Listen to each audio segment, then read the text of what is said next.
மோடி தான் வந்து தமிழ்நாட்டினுடைய தமிழ் மொழியை உலகம் முழுக்க கொண்டு போய் ஐயா மோடி அவர்கள் தான் உலகம் முழுக்க தமிழ் மொழியை கொண்டு போய் சேர்க்கிறாரு. அப்படி எப்படி சேர்க்கிறாரு? 2200 கோடி ரூபாய் சமஸ்கிருதத்துக்கும் 200 கோடி ரூபாய் தமிழுக்கு ஒதுக்கிட்டு உலக மொழியில உலகத்தளவில் கொண்டு போய் சேர்க்கிறாரான்னு அவருக்கு தெரியல.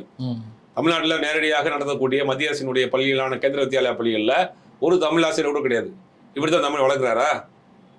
இதெல்லாம் தெரியும் அவருக்கு, எல்லாம் தெரியும். தன்னுடைய எனக்கும் பசிக்கும்ல, அதுதான் வேற வழியே கிடையாது. இப்போ கடைசியில் போய் அங்கே அந்த சங்கமத்தில் சங்கமகமாகிறதுக்கு தயாராகிட்டாரு.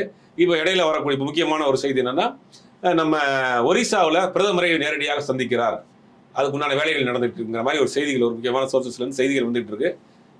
கணையமாக இந்த வாரத்தில் பிரதமரை சந்தித்து கூட்டணியை உறுதிப்படுத்தி விடுவார் அப்படின்ற மாதிரி ஒரு செய்திகள் இருக்கு. அதனாலதான் பாத்தீங்கன்னா இன்னும் 8 மாசம் கழிச்சு வரக்கூடிய தேர்தலுக்கு இப்ப வேட்பாளர்லாம் போட்டிருக்காரு.